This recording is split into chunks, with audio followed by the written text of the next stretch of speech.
Dando sequência, então, aos nossos informes, amanhã nós teremos uma sessão clínica extraordinária. Dr. João Luiz Ferreira Costa, que está aqui no fundo da sala, vai ser o coordenador dessa sessão, e traz como tema o estado atual e perspectivas do suporte nefrológico aos pacientes no Hospital Procardíaco. Essa é uma sessão clínica extraordinária em comemoração ao Dia do Rim. O apresentador vai ser o Dr. João Luiz, que tem como coordenadores também a doutora Genaína e o Dr. Marcelo Dessen, com debatedores Dr. Rubens, doutora Ana Karenina, Dr. Cláudio Domênico, Dr. Roberto Sporcati, Dr. Jorge Sabino, as enfermeiras Ayla Mesquita e Cláudia Santos Silvas, além da engenheira Lorraine Moraes Lucas da Costa. Então, amanhã nós teremos essa sessão extraordinária. Na sexta-feira, por conta do feriado, essa semana nós não teremos a sessão Sexta Consciência, e já adiantando as sessões da semana que vem, na quarta-feira nós teremos uma sessão sobre fístula coronária, qual a importância e como tratar. E na outra sexta-feira, então, pacientes com fibrilação atrial que não pode ser anticoagulado, oclusor de auriculeta como opção. Então, essa é a nossa programação até sexta-feira da semana que vem. Eu queria, antes de passar a palavra para o moderador da sessão, trazer um informe que eu considero bastante importante. Roda a primeira página, por favor. Está aqui?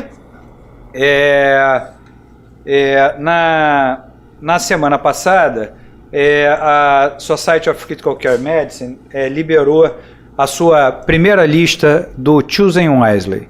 Para quem não sabe o que é Choosing Wisely, eu vou abrir um parágrafo, um parêntese rápido. É uma campanha que surge em 2011 pelo American Board of Internal Medicine. Pode deixar aqui.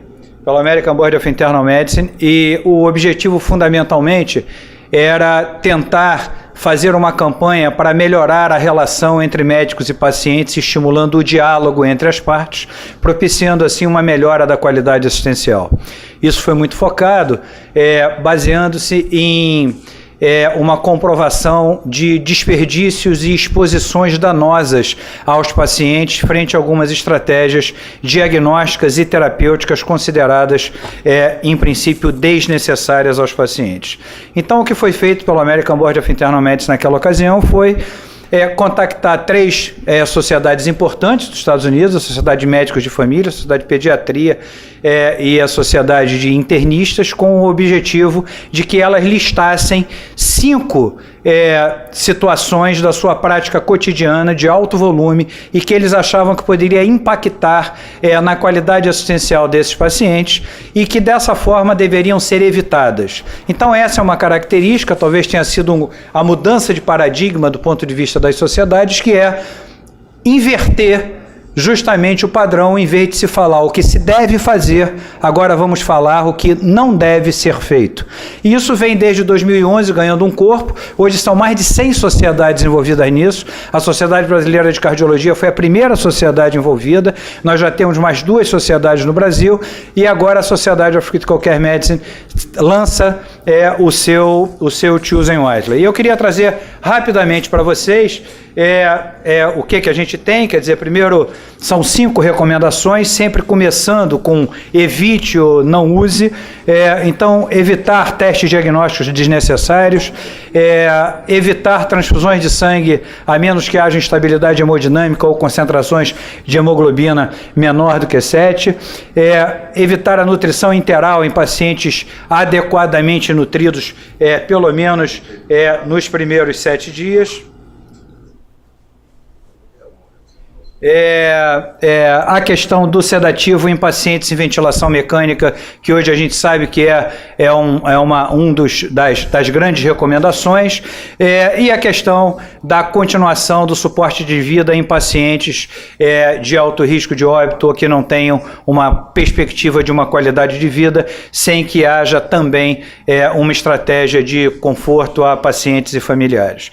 Eu trouxe basicamente essas informações porque eu considero que essa essa é uma campanha que tende a crescer no mundo todo, acompanhando um movimento de se fazer uma medicina baseada em valor, de se fazer efetivamente uma medicina que a gente possa estar levando qualidade assistencial ao paciente e reduzindo aqui não somente dano, mas também desperdício. Essa não é uma campanha que visa absolutamente reduzir custos, ela visa melhorar o diálogo entre médicos, pacientes e familiares. Então eu queria parabenizar a comunidade da terapia intensiva por ter também feito esse movimento no sentido da melhoria da qualidade assistencial, e queria dar então, a partir daí, o início à apresentação da sessão clínica de hoje. Queria agradecer inicialmente ao Rubens pela disponibilidade de estar com o grupo da terapia intensiva participando de mais uma atividade acadêmica do hospital, e chamar o Carlos José como moderador para que possa fazer a apresentação dos demais membros da sessão. Obrigado a todos. Obrigado, André. Então, hoje a gente vai apresentar um caso, aliás, alguns casos, são 3 casos que foram conduzidos no CTI, e o Rubens e o Dr. Luiz Franco vão moderar. Luiz Franco chegou já? Ainda não, mas ele avisou que estava a caminho, né? E a gente vai começar a sessão. Eu acho que diversos aspectos vão provavelmente surgir ao longo da discussão, mas eu acho que vale a pena a gente chamar a atenção, é que é o aspecto cumulativo da tecnologia no ambiente de saúde, né? Então, por mais que a gente avance e novas descobertas, novas interpretações, novos equipamentos surjam, a gente sempre tem esse aspecto que não é substitutivo na tecnologia biomédica, né? Muitas vezes a gente tem o novo e tem que conviver com ferramentas antigas, porque elas continuam tendo seu valor e ajudando na tomada de decisão, na interpretação e conduta. Então a Paula vai apresentar os casos e a gente vai discutindo ao longo da sessão.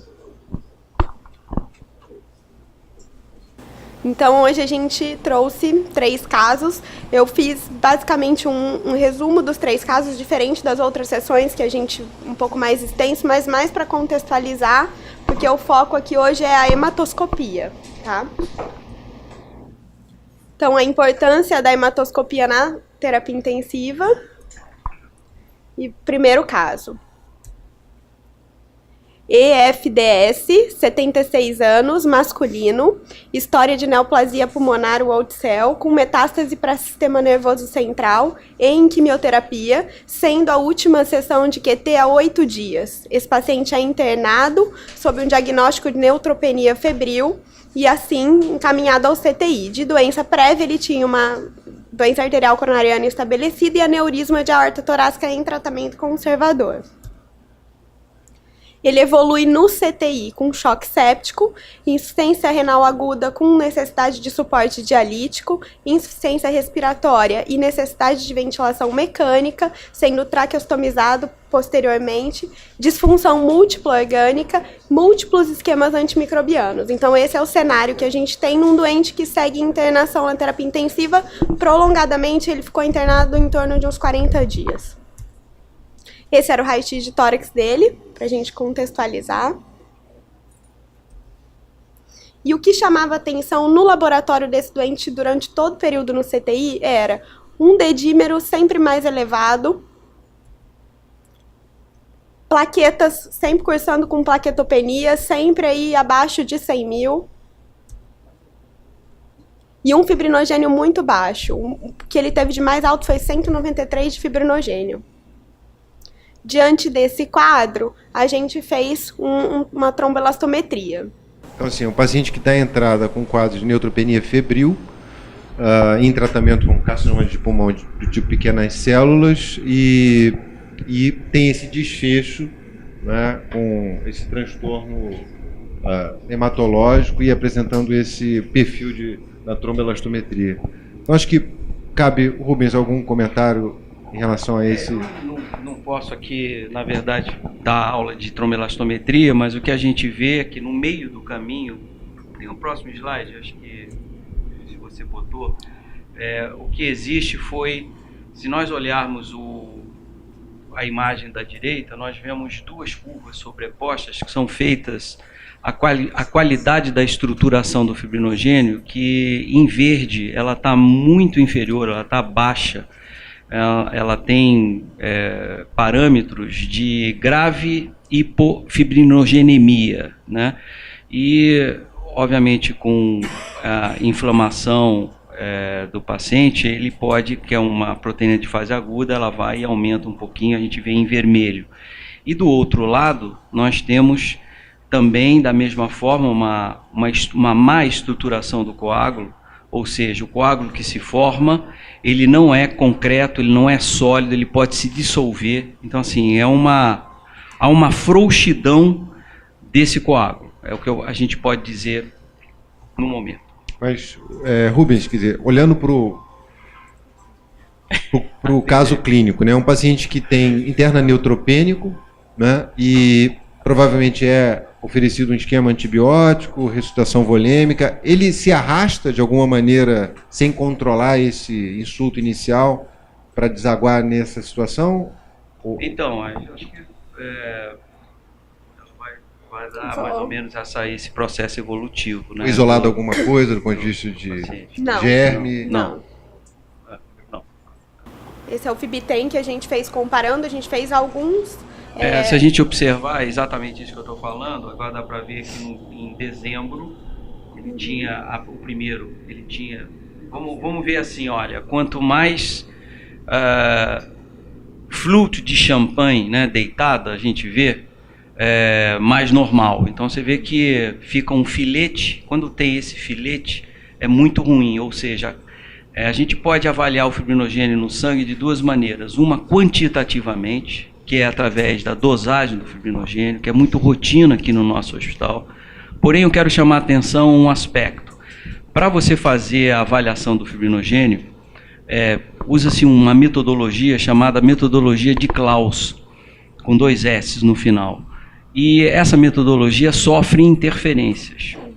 Então é bom deixar claro para os intensivistas e para quem mexe com doente de alta complexidade, que uma dessas interferências é o dedímero elevado. O dedímero elevado interfere com a leitura do fibrinogênio.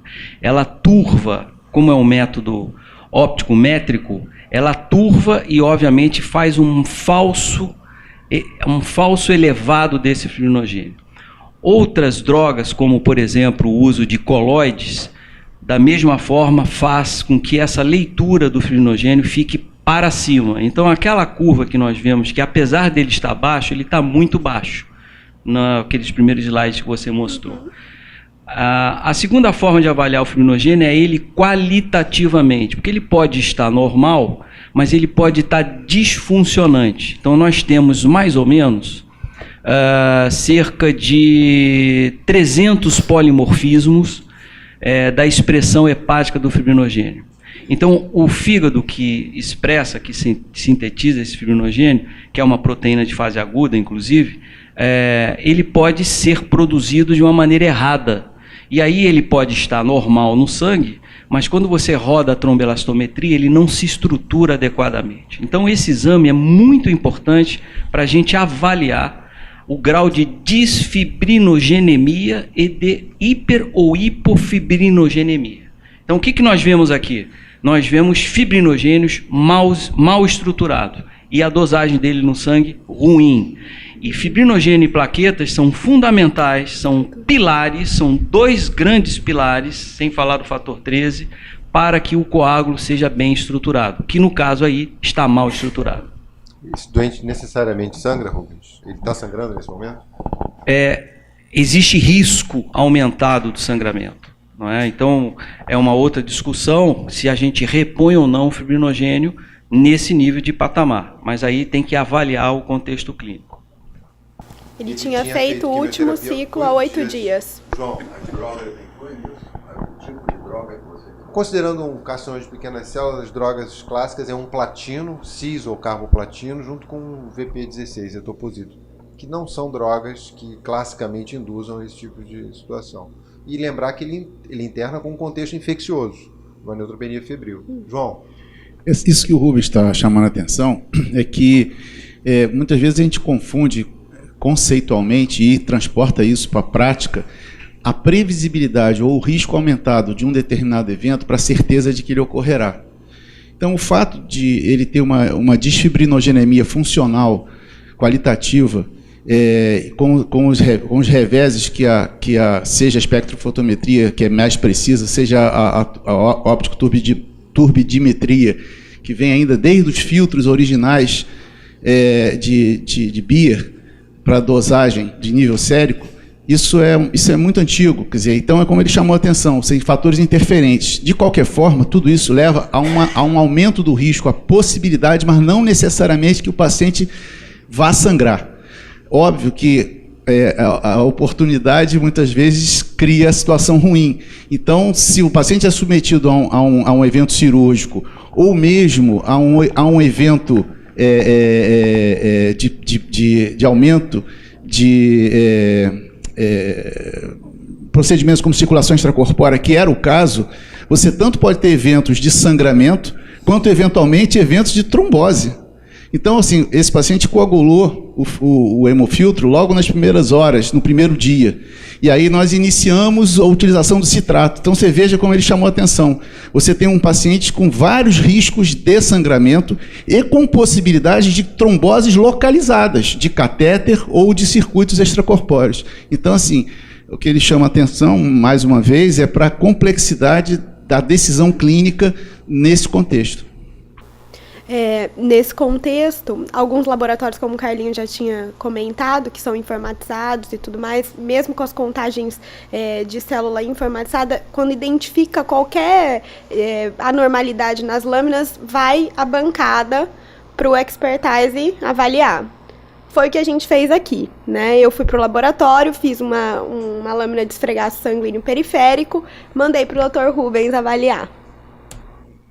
E essa era a lâmina dele.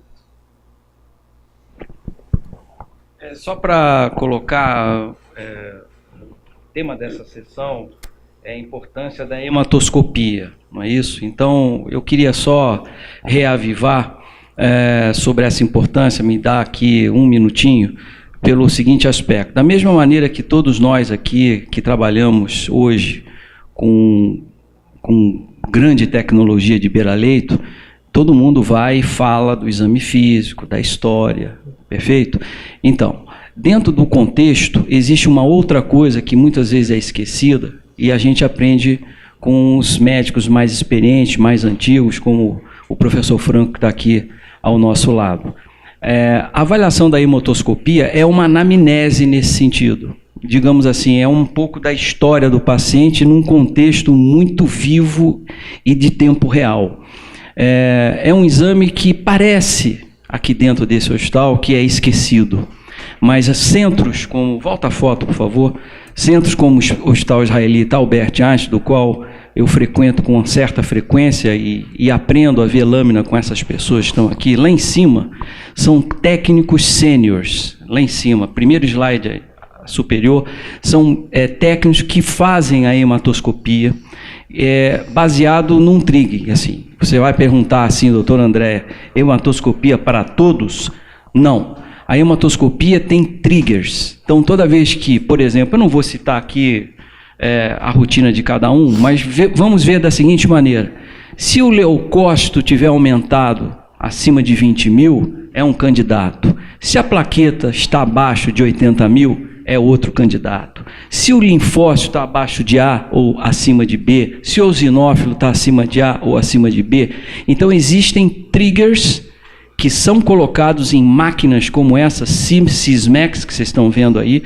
Essa máquina, além de ela fazer o hemograma ali embaixo, vocês estão vendo ali, essa máquina corre o tubo e pega, e em função desses triggers, ela mesmo pega a lâmina, ela mesmo faz o esfregaço e ela mesmo já disponibiliza a leitura lá em cima, como você vê, dizendo o que é, tá? Com algoritmos de inteligência artificial.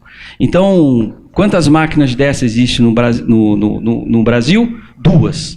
Uma delas eu tive o privilégio de poder assistir e ver. De sorte que isso não é só na máquina. Eles são tão rigorosos que, além da máquina, que ele seleciona as células, se está correto ou não, que a máquina diz assim, isso é fragmento de leucócito. Aí o técnico chega e fala assim, não, isso não é fragmento de leucócito, isso aqui é plaqueta, exemplo. Né? E, apesar disso, vai para aquela bancada e passa sobre uma segunda avaliação.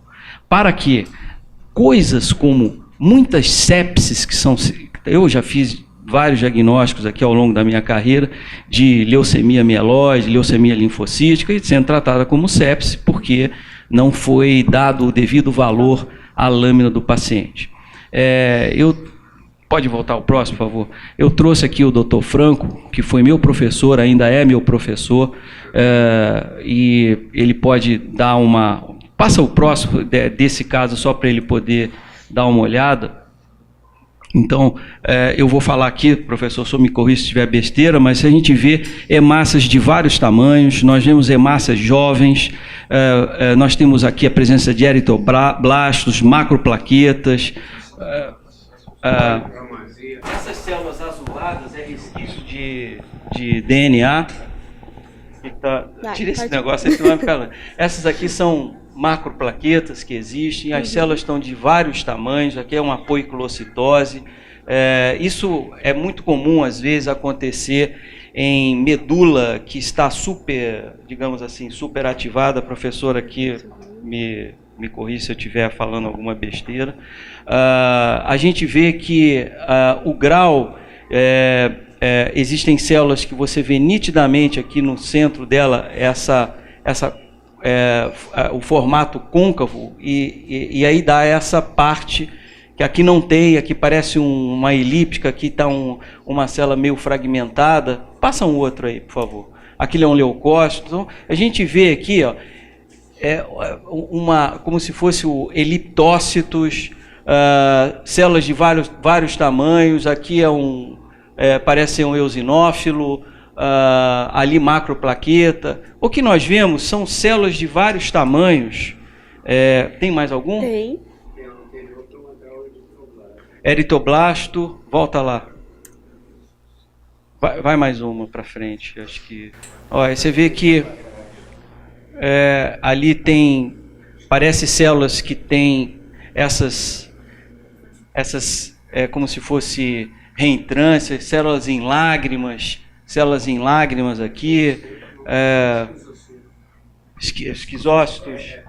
esquizócitos também, aqui parece o horn cell, parece que tem um chifre, aqui ficou ruim a imagem, né?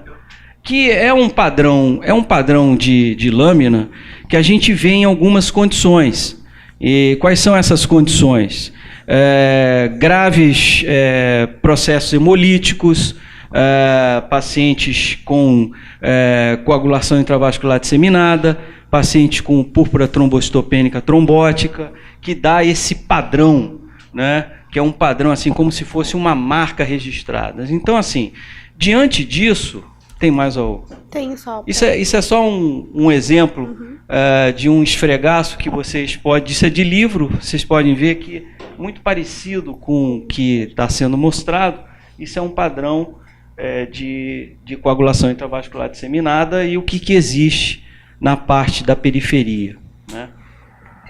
Professor, quer falar alguma coisa? Mais? Não, eu acho que está tudo ótimo.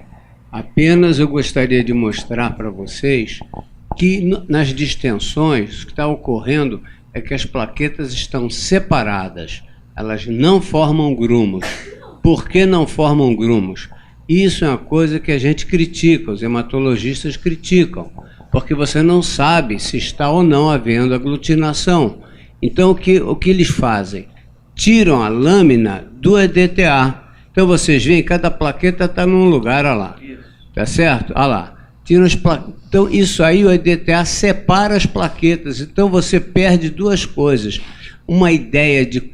Aí você vai ter que contar o número de plaquetas em relação aos leucócitos, para saber mais ou menos quanto deu, e ainda você deixa de ver os grumos plaquetários. Então, você está perdendo aí duas coisas, né? E agora o resto está ótimo, achei ótimo o seu comentário. Rubens, alguma tradução nisso que o professor falou agora em relação à tromboelastografia?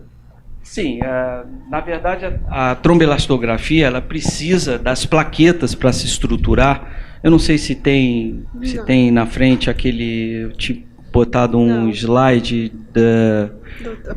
da formação, mas vai ter, eu posso falar lá na frente. Então, assim, basicamente, quando você estrutura um coágulo, você precisa do fibrinogênio e precisa das plaquetas. Seria montar uma parede, você precisa de cimento e tijolo. A gente faz uma analogia assim, muito cimento, muito fibrinogênio, muito tijolo, muita plaqueta, né? Uma parede sem o cimento, qualquer coisa derruba. Então é uma parede vagabunda. Então, assim, você pode ter a plaqueta normal, mas se o fibrinogênio está ruim, o seu coágulo vai ser frouxo. Haja vista que muitas drogas elas interferem com ligação do fibrinogênio, né? No caso dos antitrombóticos aí. Então, é uma forma de você avaliar. A tromboelastometria, ela te dá uma visão geral do que está acontecendo em vivo, em ex vivo, tirando do sangue do doente, como você está estruturando aquele coágulo. Quando você pega uma lâmina dessa e vê pobre plaqueta, você já está vendo que tem um certo grau de trombocitopenia.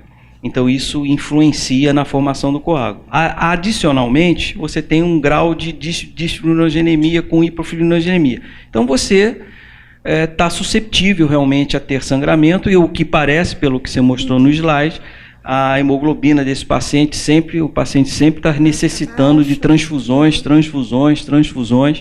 e cada vez mais isso vai desequilibrando esse sistema. Não é? Esse é um caso, a visão mais moderna que existe hoje sobre coagulação intravascular disseminada, que são as síndromes trombohemorrágicas. Elas têm algumas características, a gente pode dizer assim, a tipologia dela. Por exemplo, no caso dos pacientes com... eu posso falar o que é esse paciente? Esse paciente, na verdade, chamou a atenção porque ele tinha um aneurisma da aorta, dissecante. Previamente, a gente já tinha colocado, né? De história pregressa, já tinha. Tinham colocado, mas não estavam percebendo, na verdade, o grau de comprometimento clínico que isso estava produzindo no doente. Olhavam o câncer, focaram no câncer, mas quem matou esse paciente não foi o câncer, foi exatamente o aneurisma dissecante, que cursava com essa trombocitopenia, com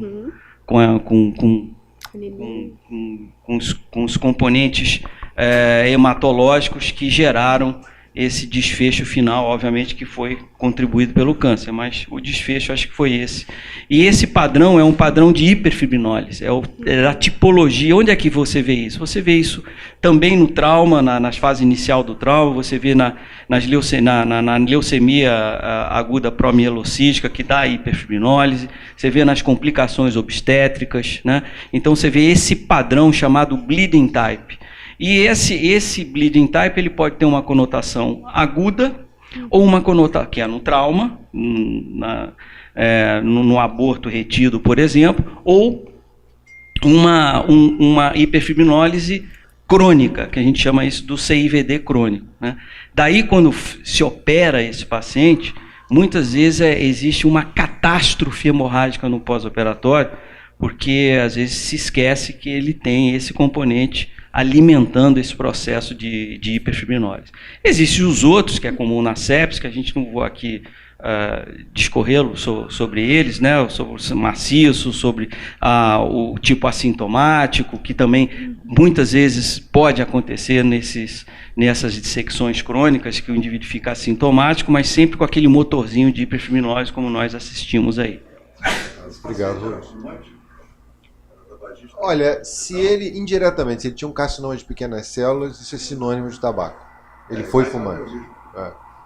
Quer dizer, acho que a gente pode ampliar muito aqui a discussão, se ele tinha uma medula invadida e isso atrapalhava a capacidade de reserva dele pelo tumor, mas acho melhor a gente avançar um pouco mais.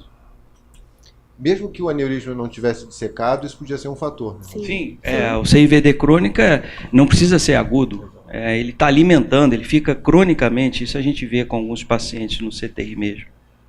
Então, o diagnóstico foi CVD crônica, disfunção múltiplos órgãos e sistemas. O paciente foi a óbito. Tá? Caso clínico 2, paciente jovem, ALSA, de 24 anos, masculino, que tinha como história prévia uma cardiopatia congênita, síndrome de Noonan mais tetralogia de Fallot, já havia sido abordado em 4 cirurgias prévias, CIV, estenose de válvula pulmonar, tinha uma prótese disfuncionante e ele interna eletivamente para correção de CIV e troca valvar pulmonar. No pré-operatório, ele evolui com tempo de SEC de 165 minutos, infibrilação atrial, um sangramento difuso, na sala múltiplas transfusões de hemocomponentes e hemoderivados e sai de sala com necessidade de amina vasativa e inotrópico. No pós-operatório, a gente tem um quadro de choque vasoplégico, insuficiência renal aguda com necessidade de suporte dialítico, síndrome isquêmica de membro inferior direito com fasciotomia, disfunção múltipla de órgãos e sistemas, e ele vai, nesse contexto, transferido para a unidade de terapia intensiva no 8º dia de pós-operatório. Esse era o laboratório dele de admissão no CTI, que chamava atenção: anemia, claro, um leucograma com bastonemia, plaquetopenia importante, um dedímero elevado, um fibrinogênio um pouco mais baixo, e aqui, transaminases elevadas, bilirrubina total 12,5, as custas de bilirrubina indireta 8,2 e uma LDH muito elevada, mostrando um padrão de hemólise. A gente fez uma tromboelastometria. Quer falar? Aqui é mais um aprendizado para a gente. Volta lá, então, a tromboelastometria. Repara que o caso aqui você tem 33 mil plaquetas, porém esse fibrinogênio está dentro da faixa de normalidade. Eu poderia até estar maior do que está apontado aí pelo nível elevado de dedímero, pela interferência digamos assim, da opacidade do plasma com bilirrubinas elevadas. Próximo slide, a gente vê que ele está inflamado. E repare aí no caso que, apesar de trombocitopenia, a estruturação desse coágulo é normal. Por que que é normal? Porque o fibrinogênio bem mais gordinho, como vocês estão vendo ali, bastante cimento, né, nessa parede, ela de alguma forma compensa essa trombocitopenia. Então, a primeira lição que a gente aprende aqui é o seguinte: nem toda plaqueta baixa você tem que fazer transfusão de plaqueta. Então, como é que eu vou saber se aquela plaqueta baixa ela está promovendo uma hipocoagulabilidade ou não? Tromboelastometria. Não tem outro exame para fazer além da tromboelastometria. Daí, muita gente, hoje em dia, não viver sem esse exame, né? Então, esse exame ele é fundamental para a sua tomada de decisão na beira-leito, né? E hoje o André já mostrou aí o Choosing Wisely, não é só você tem que ser mais restritivo, né? Porque células levam a componente. Transfusão de plaqueta aumenta o risco de trale, aumenta o risco de imunodepressão, aumenta o risco de infecções. Então, assim, não é bom. Sangue é bom, porém, transfusão é ruim. Então, está aqui um hematologista do meu lado que a gente gosta de sangue, né? Não para fazer nos outros ou na gente, né? A gente também tem que entender que muitas síndromes com plaqueta baixa, trombocitopenia, elas geram ou não micropartículas. Então, isso existe alguém perguntar, mas além da tromboelastometria, então, você faz avaliação de micropartículas naquele paciente. Se ele estiver gerando muita micropartícula, gera muita hipercoagulabilidade, porém, e vai compensar o grau de trombocitopenia. Então, a lâmina também... A lâmina não vê a micropartícula. A micropartícula é de 100 nanomol, é pequeno, é como se fosse filtragem de célula. Você vê, na verdade, eu esqueci o nome quando você faz a avaliação da celularidade, que você pega CD4, citometria de fluxo, você vê se tem a micropartícula ou não. Você quer comentar alguma coisa, pessoal? André? O Procardíaco é um hospital de doentes complexos, cardiopatas idosos. E dentro desse contexto, a fibrilação atrial aparece, esse doente tinha fibrilação atrial. É lógico que a pergunta que eu vou fazer não cabe para esse paciente, porque quando vocês os recebem e aparece esse exame, já é com 8, 9 dias de evolução. Mas a pergunta, Rubens, sabendo que a utilização crescente dos anticoagulantes orais, sejam os não dependentes de vitamina K, da forma como tem sido adequadamente utilizado, ampliando as suas indicações com os novos critérios preditivos, o quanto isso efetivamente interfere nessa avaliação, não só da tromboelastografia, mas também dessa avaliação da coagulação na chegada do paciente, porque esse é um paciente comum nessa instituição. Como é que a gente deve avaliar isso do ponto de vista da coagulação de pacientes complexos na sua chegada, onde o anticoagulante ainda estaria, teoricamente, em atividade? Nós temos alguns casos, por exemplo, pacientes que tiveram excesso de dabigatrana com sangramento, por exemplo, onde há uma interferência geral, existe uma hipocoagulabilidade geral na estruturação desse coágulo, André. Muitos outros, eu tenho uma experiência razoável também com isso, a literatura também mostra, muitas vezes o exame está normal, tá? Quer dizer, então, o fato do exame estar normal não significa que você não esteja, é bom que esteja, para que não haja a intervenção do risco, né?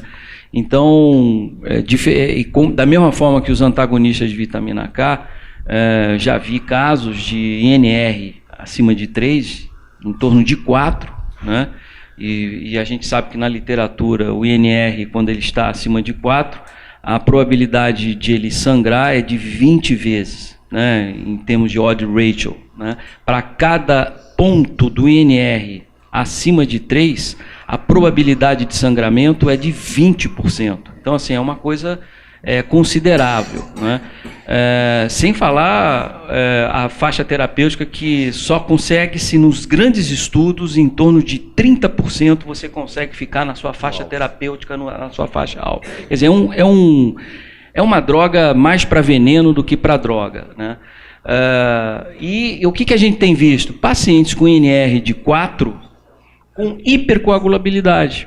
Por exemplo, vou dar um exemplo conhecido nosso aqui do CTI, que era um paciente meu. Hoje eu não tenho mais clínica, minha clínica já morreu toda. Esse era um Padre Mário. O Padre Mário era no italiano e ele usava o anticoagulante oral e tinha que operar a próstata. E aí o cirurgião falou assim, não, eu não vou operar com esse NR. Justamente, não tem que operar mesmo. Não tem que operar com NR de 4. Aí quando nós rodamos a tromboelastometria, estava pior do que isso. Ele estava hipercoagulado. E eu cheguei para o cirurgião e falei assim, pode operar. Não, você é louco. Eu falei assim, não, pode operar, não vai sangrar nada. Ele operou, não sangrou nada. Aí eu pergunto, e esse NR de 4? Será que era 4 mesmo? Estava errado? Quais são as interferências? Então, assim, a gente às vezes se fia em determinadas coisas que hoje eu faço a prova real. A prova real é o seguinte, eu tenho o exame laboratorial, eu tenho a lâmina, eu tenho a dosagem laboratória. Então, quanto mais a gente tiver de informações para sua tomada de decisões, informações sérias, né? Informações que sejam reliable, né? Que sejam corretas, confiáveis, né? A sua decisão certamente vai ser mais apropriada. Só aproveitar aí. João, nesse contexto todo, isso a tua tomada de decisão do método a ser utilizado nesse paciente, isso interfere? Olha, nós temos tido a oportunidade de discutir em algumas situações, e a resposta é inevitável, a questão farmacoeconômica versus as evidências em grandes contingentes populacionais da utilização desse ou daquele método para suporte em doente grave. Esses pacientes com uma grande instabilidade hemodinâmica e com uma grande dificuldade de previsão do seu comportamento clínico final em relação a sangrar ou a trombosar, nos remete à decisão inevitável de um método que seja ponto a ponto, bit to bit, o mais possível. E esse método é hemodiafiltração veno-venosa contínua, com clearance convectivo aumentado e utilizando anticoagulação regional com citrato. É o menor dano que nós podemos causar a esses pacientes, uma vez que a utilização de heparinoides ou mesmo outras drogas que ainda não foram tituladas, outras intervenções para anticoagulação, tornam muito difícil para o intensivista poder lidar com esses problemas. Então, obviamente, quando indicado, e essa indicação, eu quero deixar claro, ela não pode ser preventiva, a indicação de metadepuração extrarenal no contexto de doente grave, ela tem que ser adequada na relação risco-benefício. Então, aqui, por favor, que ninguém dialise creatinina ou ureia, nem o fósforo no contexto desse doente, mas sim o contexto global da situação. É uma decisão conjunta, isso não é uma decisão nefrológica, isso é uma decisão de beira de leito de um contexto de profissionais médicos. A outra é a execuibilidade, ou seja, você tem um acesso vascular adequado, cuja interferência de turbilhonamento ou de insuficiência de fluxo não leve a piora da reologia, a piora da cinética desses fluidos, e aí a coagulação por outros motivos, que não só a questão da coagulação em si. E, por fim, que você consiga ter um método que possa ser interrompido com uma meia-vida curta, que você possa permitir que o seu próprio sistema do paciente, especialmente o hepático, depure essa ação anticoagulante. Para isso, a estratégia que nós viemos usando já há vários anos é a utilização do citrato com sequestro de cálcio iônico e a sua reposição em via periférica. Mas aquela história, muito ajuda quem não atrapalha, né? Se o suporte de depuração nefrológico puder seguir essa linha, ele pode trazer algum benefício e o menor dano possível ao contexto da tomada de decisão da terapia intensiva. Paulinha. Então, mais uma vez, a gente vai à bancada e eu fiz algumas lâminas desse doente também. Essa lâmina, eu queria dizer para vocês que a lâmina é uma das coisas que está sendo abandonada injustamente, não justificadamente, pelo simples fato de que a lâmina é uma anatomia patológica, é como se você tirasse um gânglio, se você fizesse uma biópsia. Então, o que nós estamos vendo aí é uma eosinofilia importante, presença de eritroblastos, hemácias em alvo. Hemácias em alvo, elas têm um significado de não preenchimento adequado pela hemoglobina de todo o volume da hemácia, não é? E temos anisocitose, poiquilocitose, tem ali uma coisa que é difícil de se ver, mas ali passou certamente através de uma rede de fibrina, aquela hemácia que está ali como se fosse um capacete, e outras hemácias pequeninas também aqui, ó. Aqui tem outra, ali ela está apontando uma ótima, que é uma hemácia com a superfície toda esgarçada, né, ali no centro, ali ó, toda esgarçada. Então, isso aí possivelmente houve formação de fibrina, o sangue teve que passar através dessa rede e, inclusive, perdeu-se ali uma quantidade grande de membranas de hemácias. Então, no mais, essa célula chamada em alvo, né? Ela é aqui a plaqueta, aqui a plaqueta, aqui uma macroplaqueta, ali a plaqueta. Então, se nós considerarmos que tem pouca plaqueta nessa lâmina, embora a gente não tenha contado a quantidade de plaquetas em relação... ela tem uma trombocitopenia. Então, tem gasto de plaquetas, tem anisopoiquilocitose, anisocitose importante, tem células em alvo, células em capacete. Então, eu acredito que isso células crenadas, ali está na anisopoiquilocitose, ali tem um eritroblasto, provavelmente. Então, isso é um quadro de hemólise com coagulação intravascular disseminada. O vaso ficou obstruído e a hemácia passou através dessa rede de fibrina. Você vê, a gente chega, faz um monte de exame, doutor Franco, com uma lâmina já fez todos os diagnósticos. Vai, Paulinho. Quem me dera, né? Tem 2, né? Aliás, dividindo já. E policromatófilos, né? Quer dizer, a medula está reagindo e tem macrocitose importante com policromasia, então a medula está reagindo. Anteriormente, o colega me perguntou se a medula estaria invadida ou não. Aí, quando a medula está invadida, não só temos eritroblastos, mas também temos o chamado desvio para a esquerda, e naquele caso não havia. Então, provavelmente, não haveria invasão medular. Os eritroblastos aí tão bonitos, né? Uma plaquetinha ali, macroplaqueta, o esquistocito lá em cima, lá, tá certo? Policromasia e outra coisa, hemácias pequenas e grandes. Olha, outro esquistocito ali, quer dizer, realmente, quem olha uma lâmina dessas, tem a hemácia crenada ali, que o Rubens chamou a atenção, eu acho que quem olha uma lâmina dessa não tem dúvida.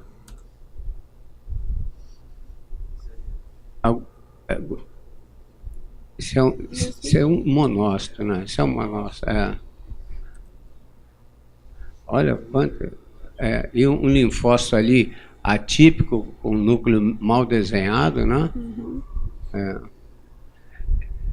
Outra coisa que é importante é a qualidade que a gente vê das células, né? Vocês veem que os eritroblastos estão com um núcleo quase completamente piquenótico e com a cor igual a da hemácia, né? Então realmente já é o final da evolução. Tem uma melhor frente. Né? E quando a gente tem outras células a analisar, por exemplo, esse linfócito é normal na sua cromatina, mas a gente mexe no micrométrico e vê a textura cromatínica, então já pode dizer se há ou não nucleolo, se há ou não malignidade. Eu acho que a lâmina, não diria fundamental, mas é muito importante.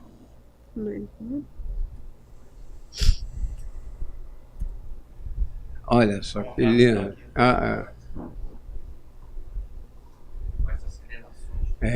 Hemácias grandes, pequenas, quer dizer, o que é isto? Isso é o seguinte, está havendo um desregramento na produção pela medula das células vermelhas. Ela está sendo muito exigida, está mandando para fora tudo que ela pode. E o que ela manda para fora ainda passa lá na rede de fibrina e tem suas alterações. E aqui embaixo tem um resto nuclear. A boa alimentação dá ácido fólico, dá ferro, dá B12, porque a medula está pedindo isso, né? E às vezes, se a gente não faz isso, não sei se vocês têm noção, vocês têm noção de quanto de sangue que se tira num doente por dia? Sangue que se tira para fazer exame. Vocês têm uma ideia, mais ou menos? Alguém pode chutar um número, mais ou menos? Você não pode. Você não, João. Alguém aqui pode ter uma ideia de quanto se tira de sangue por dia? Dentro? Não, sei. A média é em torno de 300 ml, gente. Então é o seguinte, vocês têm que tomar muito cuidado na hora de pedir sangue, porque depois ficar correndo atrás da hemoglobina, tá? Então assim, sem falar em diálise, que às vezes se perde nos circuitos e uma série de coisas, já tem estudos mostrando isso. Então varia de 50 a 350 ml, dependendo do tipo de unidade, dependendo... Então isso é um cuidado. Nós estamos aqui falando de segurança, nós estamos falando aqui de qualidade. Eu me lembro uma determinada vez que eu resolvi fazer o seguinte: vocês não fazem exame em criança, por que não faz a mesma coleta de criança no equipamento? Por que para fazer uma gasometria que precisa de 1 ml você colhe 5? Eu arrumei uma encrenca no laboratório. Então assim, eu acho que se todos começarem a se conscientizar disso, talvez a gente melhore. Não estou falando de exame desnecessário, eu estou falando de desperdício de sangue. Sangue é uma coisa muito importante no nosso meio, não é? E transfusão pior ainda, né? Então a gente tem que olhar isso com outro olhar. João, João, você vai fazer um comentário? Todo mundo no ambulatório entope os pacientes de vitamina D e vitamina A, lembrando a toxicidade delas. Mesmo para o camarada que está andando na rua. Vitamina A da lesão hepática grave, pode levar a transplante. Vitamina D é tóxica. Então, assim, primeira coisa. Agora, no doente deitado a 0 graus, quando você põe ele para... Quando eu coloco lá, vou fazer uma estratégia de hemodiafiltração, convecção de 1 litro, 20 ml por quilo-hora, 1,5 litro, 2 litros hora, eu quero lembrar que todas as vitaminas e elementos pré-medulares que o Rubens chamou a atenção são solúveis em água.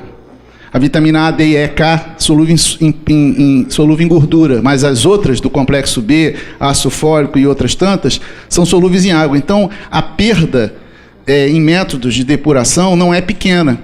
Então, a primeira questão é essa. E uma pergunta que eu queria dirigir ao professor Franco é em relação à utilização, muitas vezes não bem ajustada, de eritropoetina recombinante humana no contexto do doente crítico. O que impacto isso pode ter, inclusive, na solicitação medular e análise de esfregaço? O João está perguntando a utilização de eritropoetina nesse contexto. Qual o impacto em termos de demanda que ele pode gerar? A eritropoetina, ela só vai incentivar a produção de hemácias. Agora, como todos nós sabemos, acontece que nessa situação aí não há necessidade nenhuma, a medula está respondendo muito bem. Então, como diz aqui o Rubens, é um desperdício. Então, mas se quiser dar, pode, ninguém está proibido. E o senhor acha que modifica a lâmina? Pode interferir na lâmina? Não, certamente. Né? Se você tem um incentivo à produção, né? Certamente a produção vai ser maior e vai se traduzir em reticulocitose no sangue periférico, você vai ver policromatofilia. Tá ótimo. Paulinho. Então, evolução, houve indicação de plasmaférese, depois que a gente avaliou a lâmina e o conjunto dos exames. Não foi feita. Ele evoluiu com sangramento de trato gastrointestinal. Foi feita uma endoscopia que mostrava uma lesão difusa de mucosa gástrica e duodenal. Posteriormente, um abdômen agudo. Na tomografia, tinha um pneumoperitônio. E ele foi para laparotomia exploratória nesse contexto. Tinha uma perfuração provavelmente isquêmica intestinal em válvula iliocecal. E ele foi para a cirurgia 3 vezes. Ele sangrava continuamente, ia para a cirurgia, refazia, voltava, nova abordagem. Foram 3 cirurgias. Evoluiu com choque misto, agora hemorrágico e vasoplégico, disfunção múltipla orgânica e sistemas mantidas, e ele foi a óbito. A gente ainda tem um terceiro caso para apresentar, né? Mas, Rubens, fazer um comentário a respeito de sangramento e coagulação. Eu queria abordar outro aspecto. Dos anos 50 para cá, com o advento da plasmaférese, a mortalidade desse tipo a sobrevida desse paciente antes da plasmaférese era só de 10%. E com o advento da plasmaférese, isso chegou a 80%, 89%, inverteu. A sobrevida foi bem melhor. Esse paciente tinha uma indicação de plasmaférese, talvez até o uso de rituximab, que também pode ser realizado. E nós já tivemos algumas experiências aqui com plasmaférese. Eu só queria que o João colocasse a facilidade que nós vamos ter agora em relação aos métodos de depuração extrarrenal com a inclusão da plasmaférese no sistema Prisma, que são casos de TMAs. As TMAs são raras, tá certo? Quer dizer, vocês têm a púrpura trombocitopênica trombótica, que é no caso aqui, os hematologistas têm, eu acho que denomina é importante, embora isso tenha a mesma categoria, eles chamam isso de anemia hemolítica urêmica, que dá insuficiência renal e tal, que tem etiologias, às vezes, infecciosas, do caso de Escherichia coli, de chigatoxina, por exemplo. Você tem a RUS, que a gente chama a anemia hemolítica atípica, que normalmente tem a ver não com infecção, mas com sistema complemento. O sistema complemento hoje tem uma droga que se utiliza nessa circunstância, que é considerada a droga mais cara do mundo, que é a eculizumab, que é da Soliris, do Actelion. Essa droga cada frasco custa R$25 mil, se dá mais ou menos 6 frascos, né, por semana, Isso dá mais ou menos por mês R$1,5 milhão. Nós temos cadastrados, pelo que eu me lembro aqui, 500 a 600 pacientes no Brasil, que o SUS dá esse suplemento, no caso de hemoglobina paroxística noturna, que é o mesmo sistema que eu estou colocando aqui. O Ministério da Saúde, só para vocês terem uma noção, gastaram em 5 anos com esses 500, 600 pacientes, R$4,4 bilhões. E as pessoas ainda dizem que o SUS fica tirando remédio e tal. Então, assim, se isso é útil para a sociedade ou não, é uma questão que tem que ser discutida, porque o dinheiro, todo o recurso é limitado. Então, esse é um paciente que despende de muita alocação de recurso. Existe uma gama de drogas que podem ser ofertadas, rituximab, ciclosporina, uma série de drogas corticoide em altas doses, que eu não vou discutir aqui. Eu só queria que o João desse uma introdução da facilidade que nós vamos ter daqui para frente dentro da nossa terapia intensiva com a adição da plasmaférese junto com os métodos de depuração extrareal com filtro específico. O Procardíaco, desde 1995, foi o primeiro hospital nas Américas a utilizar uma plataforma. Não é uma máquina de diálise, ela é uma plataforma de soluções extracorpóreas para doente crítico em vários contextos. Um deles é a hemodiafiltração veno-venosa contínua ou a hemodiafiltração sem clearance convectivo associado ou apenas ultrafiltração, que é a plataforma inicialmente chamada Prisma e hoje Prisma Flex. Esse desenho é um desenho de 20, é um projeto de 25 anos, que entrou em operação na Áustria em 93, veio para o Brasil em 95 no Procardíaco e foi introduzido nos Estados Unidos em 99. Esse sistema, hoje, ele vem crescendo, essa plataforma, com várias kits de soluções. Tem o que vocês conhecem nas unidades fechadas de hemodiafiltração, com poliaclinitrila 69, que é a membrana. Tem os sistemas de extração de CO2, você tem o ECOR, CO2 Removal, você tem os sistemas neonatais, você tem os sistemas agora de adsorção com clearance adsortivo para endotoxina e citocinas, que poderá ser utilizado, e essa é uma discussão, o Semoxiris, que está chegando no Procardíaco, é o primeiro hospital do Brasil a receber agora, e o sistema de plasmaferese. A plasmaferese, ela é feita não pelo sistema clássico da centrifugação, ele é feito através do sistema, utilizando a biofísica de ultrafiltração. Então, ele tem um desempenho, em termos de peso molecular, diferente, que pode ser bastante interessante nesse contexto que o Rubens falou. A centrifugação é o método padrão de plasmaferese para utilização em contextos de doenças hematológicas clássicas, já bem conhecidas, bem determinadas ou reumatológicas. Talvez nesse contexto, isso é uma questão, a utilização de metodologia biofísica, de ultrafiltração, parece ter um papel interessante em relação à centrifugação. De toda sorte, o que é interessante é que isso não muda a logística de compra hospitalar, isso não impacta na precificação e no treinamento das equipes de tratamento. O que o Rubens chamou a atenção em relação a alto custo, só para contextualizar, ele falou em 5 bilhões, ou 4 bilhões, o máximo de orçamento anual da Secretaria Municipal de Saúde do Rio de Janeiro foi de 5 bilhões, o que significa 22,5% da arrecadação projetada para o município. E é um impacto absurdo. Nós estamos falando da segunda cidade do Brasil, só atrás de São Paulo, obviamente, e uma das maiores das Américas. Mas assim, por que plasmaférese? Não é? Na verdade, isso é uma síndrome adquirida por um anticorpo ante uma metaloproteinase que cliva o von Willebrand de alto peso molecular, chamada ADAMS13. Então, o que acontece?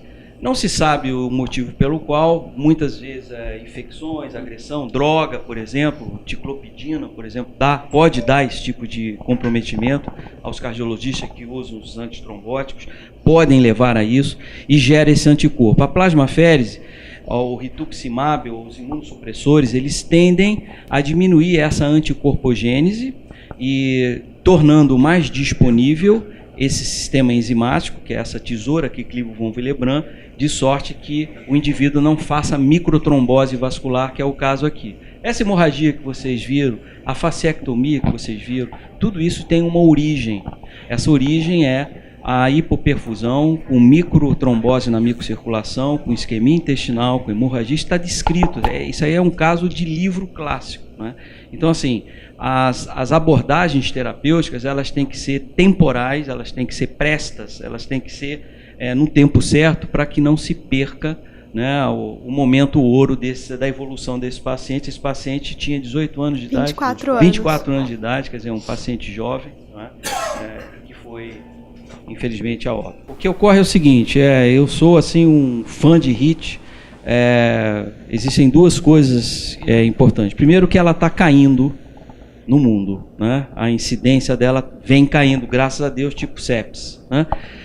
Segundo, que não necessariamente você pode desenvolver um quadro de HIT, que é anticorpo também, que são chamados os HIT antibodies, que é heparina, que é o tetrâmero do PF4, que é um CXC, é uma citoquina, e a imunoglobulina G. Então, isso forma um anticorpo que vai ligar lá no receptor da plaqueta, um FC2 alfa gama e tal, e que libera muito hipertrombose. Então, você tem um fenômeno que você dá uma droga, né, uma droga aniônica, que vai juntar com um circuito catiônico, e que vai ativar muito as plaquetas, que vai ativar muito o endotélio, gerando um paradoxo. Apesar da trombocitopenia, você tem hipertrombose.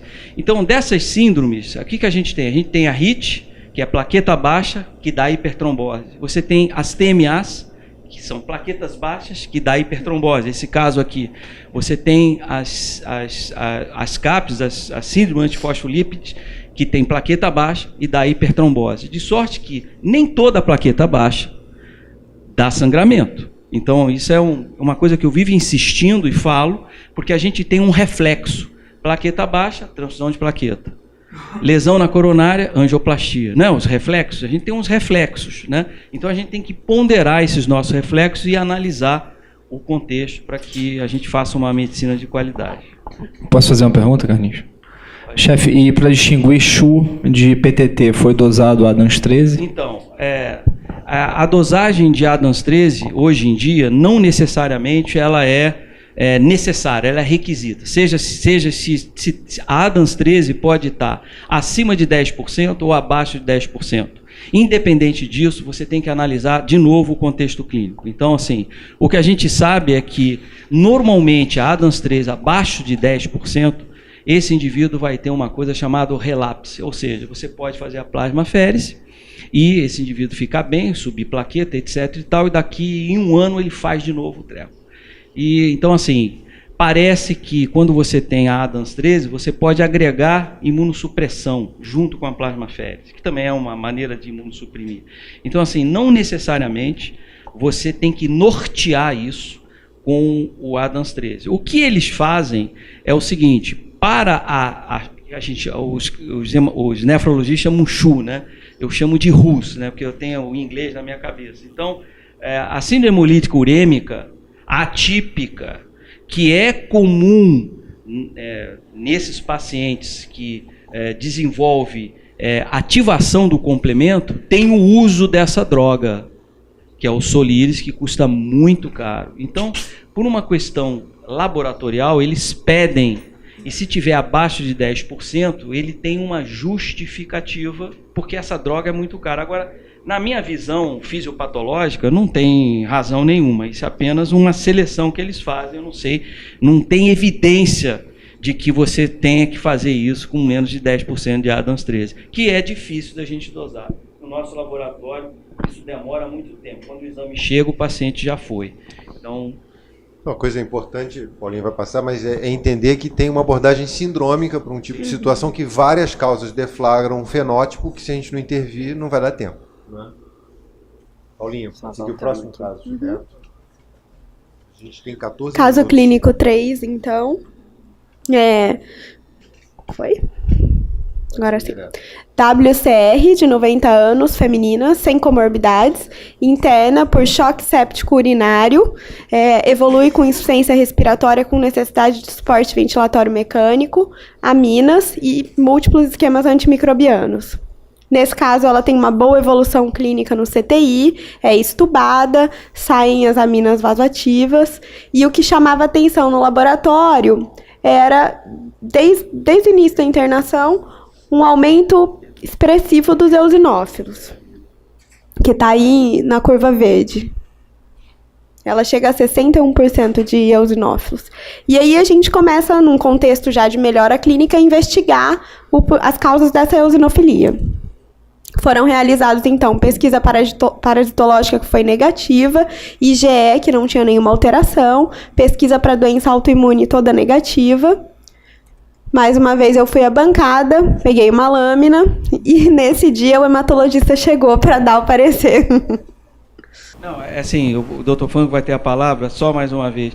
Queria fazer uma brincadeira aqui, o pessoal era uma alergia muito poderosa nesse paciente, né?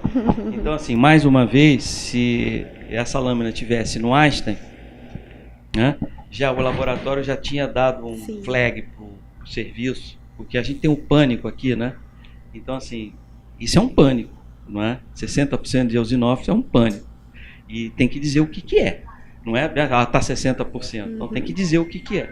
E aí a Paula pediu para eu ver a lâmina, eu vi a lâmina, vi esse negócio aí, falei, ó, isso aí tá com cara de leucemia, vamos chamar o especialista, eu não sou hematologista. Aí o Dr. Franco vai identificar aí o que ele viu. O que aconteceu com esse paciente foi que nós tivemos a felicidade de ter a tecnologia da Paula, que fotografou as lâminas e me mostrou no corredor. Eu digo, olha, isso aí é leucemia.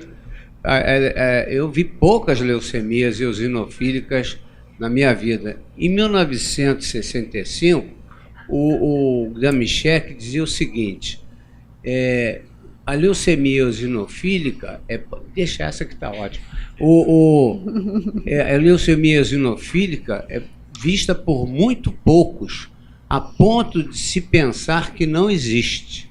Então é uma coisa interessante. Essa é a quarta que eu vejo na minha vida. Como eu sou muito jovem, certamente verei muitas mais. Mas acontece o seguinte, vocês vejam que não é um eosinófilo comum. Vocês vejam ali, aquilo parece eosinófilo de cachorro. O cachorro, ele tem os grãos eosinofílicos, mas em pequena quantidade, e ele deixa aparecer o citoplasma azul celeste.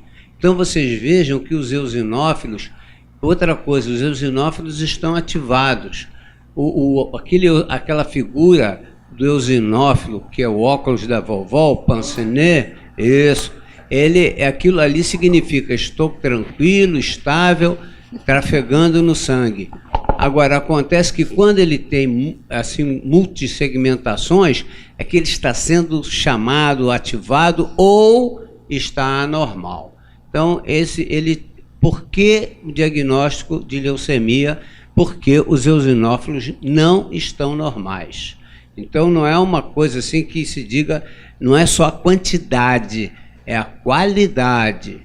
E essa leucemia mieloide crônica, ela se comporta exatamente como a leucemia mieloide crônica neutrofílica. Ela tem crise blástica, ela tem agudização e ela tem, inclusive, morte, infelizmente, depois de algum tempo. Vale a pena dizer que essa leucemia é suscetível de tratamento com o imatinib, que é uma coisa tranquila. E nesse caso eu observei desde o início que não havia eosinofilia por aquele gráfico, que foi surgindo à medida que a doente melhorava e atingiu um pico máximo. E aí eu vi que ela estava em situação de emergência, agredida, e eu depreendi que aquilo ali teria sido corticoide. Então dei corticoide para ela, com que ela remitiu. Vou mostrar. Aqui mais uma lâmina. Olha só. Tudo é normal, Isso né? aqui a gente marcou. Só pra... Vacolizados. Diagnóstico, então. Ali não tem eosinófilo jovem. Ali tem vacolização. A juventude dos granulócitos você verifica na cromatina. Então ali não tem, e também, claro, na forma do núcleo. Mas ali não tem eosinófilo jovem, não tem nucleolo, a cromatina é densa, até tem um óculos da vovó ali embaixo. Quer dizer, então, essa não é realmente uma leucemia aguda e nem está com propensão a agudizar, se assim podemos dizer. Mas, evidentemente, é uma leucemia eosinofílica. Obrigado. A gente tem 8 minutos. João, você queria fazer um comentário? Eu acho que é importante a gente contextualizar um pouquinho aí, porque agora, na sessão, fica bastante interessante. Mas vamos para o mundo real, o que aconteceu. Num domingo, né, e aí é aquela história do aforismo hipocrático. Enganoso é o julgamento, sediciosa é a experiência. Num domingo, quando todo mundo está, domingo, não sei o quê, alguém tem eosinofilia. Aliás, tem picos de eosinofilia. Sabe qual é a culpa disso? Diálise. Então, imediatamente foi associado ao contato de membrana, olha bem, ao contato de membrana para dar uma eosinofilia de 70%. E aí, você superpõe as curvas de momento de diálise com as curvas de eosinofilia, esquecendo que muitas vezes você faz exame quase sempre quando você dialisa, né? E aí eu disse, olha, gente, vamos fazer assim, o especialista, quando ele não sabe o que é, ele tem que dar o diagnóstico sindrômico e dizer o que não é. Isto não é alergia à diálise, até porque a alergia, entre aspas, a hipersensibilidade à membrana, ela praticamente desaparece com a poliaclinitrina 69, com as membranas, com os polímeros com menos hidroxila exposta recentes, de 10 anos para cá. Então, assim, olha, eu não sei o que é isto, é uma síndrome eosinofílica a esclarecer, tem que olhar a lâmina, falei com a Paulinha foi dura ali, rápida, falou com o chefe, eu liguei para o chefe olhou e chamou o Luiz Franco para ver isso daí. Agora, porque seguramente, uma vez afastado estrongiloidose e outras questões mais objetivas, tinha uma síndrome eosinofílica a esclarecer. Então é importante, porque é aquele pensamento automático, né? Assim, você está dialisando, você tem exposição à membrana, então isso é alergia. E a gente ia ficar correndo atrás do próprio rabo. E o mais afoito que faria um corticoide ia acabar respondendo como foi o caso, né? Ia se perder a possibilidade de um diagnóstico. Talvez mais diagnósticos já tenham existido, né? Agora, o interessante, assim, desses 3 casos apresentados, essa era a paciente mais idosa, né? E foi a paciente que teve a única que teve já alta. 3 internações. Tá viva, tá em casa. Com diagnóstico. Uma das coisas que você tem que ver nesses casos de leucemia eosinofílica, até onde eu sei, pude rever um caso recente, né, é o comprometimento de outros órgãos. Porque o eosinófilo, né, circula e deposita. É exatamente por isso que eu estou falando, porque eu tive um caso onde o paciente se manifestou, veio a mim por conta de um fenótipo de uma cardiomiopatia restritiva. E que inicialmente até me pediram para ver, pensando no endomiocárdio fibrose. Só que ele veio do hemorrio. Eu falei, não, isso aqui... Até porque existe hoje um pensamento dentro daqueles que estudam cardiomiopatias, modelo restritivo endomiocárdico, que a endomiocárdio fibrose ela é precedida inicialmente pela síndrome hipereosinofílica, que antigamente achava-se que eram 2 doenças diferentes, e a gente sabe que é uma só, muito provavelmente a evolução dela, né? Agora, eu vi esse caso na coronária também, e me surpreendeu também que ela respondeu um pouco ao corticoide, e eu queria saber a opinião do professor Franco, porque nesse meu caso, eu levei para a hematologia da universidade, etc. e tal, e eles foram mais tendenciosos a fazer realmente imatinib, dependendo da dosagem de um marcador específico, que agora eu não me lembro mais. Exatamente. Que não, porque costumeiramente ele não responde muito bem ao corticoide, segundo eles, né? Quer dizer, então eu queria saber a opinião de vocês em relação a isso. Doutor Luiz. Eu só dei o corticoide para ela porque ela já havia respondido ao corticoide. Isso é uma coisa que realmente a gente não espera. Mas o melhor medicamento para isso é o imatinib. De qualquer maneira, nem todas as leucemias eosinofílicas crônicas respondem ao imatinib. É preciso que haja uma alteração gênica específica, porque existem na leucemia eosinofílica crônica diversas alterações gênicas. Então, você pode dar o imatinib e não responder. Então, neste caso, estará em jogo outro componente genotípico. Então, acredito que aí, neste caso, seria necessário fazer-se, então, a imunofenotipagem, encontrar-se ali as alterações necessárias, e aí a gente pode, com certeza, dar o imatinib. Você imagina a decepção dos colegas que deram imatinib para a criatura e ela não respondeu.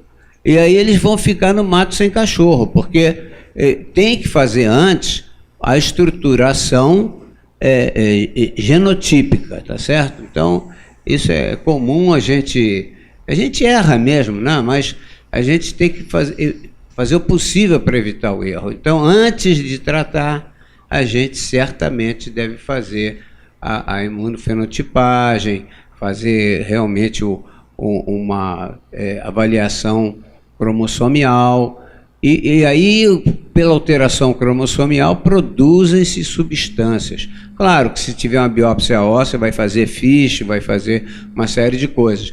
Mas, assim, a grosso modo, valeu apenas a minha observação de que ela respondia ao corticoide.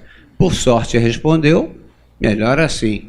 Agora, deve continuar a investigação para saber qual é a melhor situação de tratamento. Bom, a gente conseguiu terminar. Até eu me lembrei, tem um artigo de revisão no New England sobre lâmina de sangue periférico. E eles mencionam que, à medida que, enfim, a disponibilidade de imagem está melhorando, que a lâmina seja um elemento a ser inserido no prontuário, né? Que ele possa ser uma espécie de documentação nesses casos em que ela foi importante na compreensão e na tomada de decisão. Então, eu queria agradecer a todos. André, a gente conseguiu terminar no